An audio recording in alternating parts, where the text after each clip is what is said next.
So, ay guys, break time ko ngayon. So, ayan. Meron akong na-encounter guys na may nagsabi sa akin, huwag daw ako makipag-usap kahit kanino. Ay, sayang yung bibig ko guys. Dapat tinahi ito.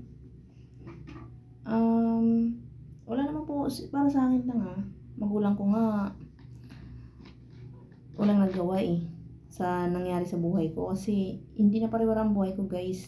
Naging maayos, tahimik, masaya. Yun yung buhay ko guys. Sa akin wala naman masama makipag-usap Wag lang akong liligawan. Yes, alam kong ligawin ako, lalo na kung hindi ko alam ang daan. Char. Seryoso, di ko kasalanan kung magkagusto sila sa akin. Kasi, ang importante doon, wala naman akong feelings. No feelings at all. Para sa akin, pag usap lang. Walang ligawan, ganun. So, break time ko ngayon guys, kakain ako. Dami kong kanin, hanggang hating gabi na to. Charot.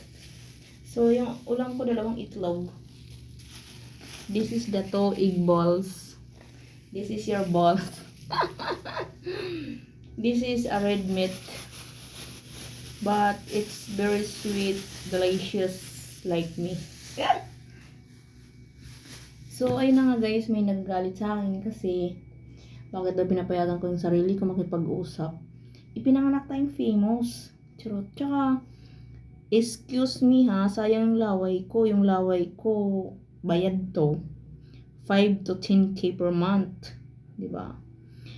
Tsaka yung laway ko, napakamahal ng mga laway ko. Guys, laway lang yan. At least, diba hindi ako naninira ng tao. Pag nanira man ako ng tao, walang silbi yung bibig ko kung maninira ako ng tao. Sayang yung dignity natin. Dignity. Meron ba ako nun? Diba? Sayang, guys. Yung dila, yung bibig natin, gamitin natin sa kabutihan, huwag sa kasamaan at manira ng kapwa. Kasi sabi nga nila, kung anong ginawa mo, babalik sa'yo. So, kain-kain na ako, guys, dahil gutom na ako. So, yung kanin ko na to, guys, hanggang hating gabi or bukas pa. Sana hindi mapanis to, no? So, tara, guys, kain tayo. Gusto mo ito kainin ko dyan. Salbay, no? Di yung napakaano ng bibig ko. Alam nyo guys, open-minded lang ako guys. I'm not easy to forget, but hard to forget. O diba? Dami kong alam, ligo lang hindi. So, 1 to 10 lang ako guys, di pa ako naligo, pero fresh pa rin. Madilim dito guys sa kwarto ko. So, thank you for watching.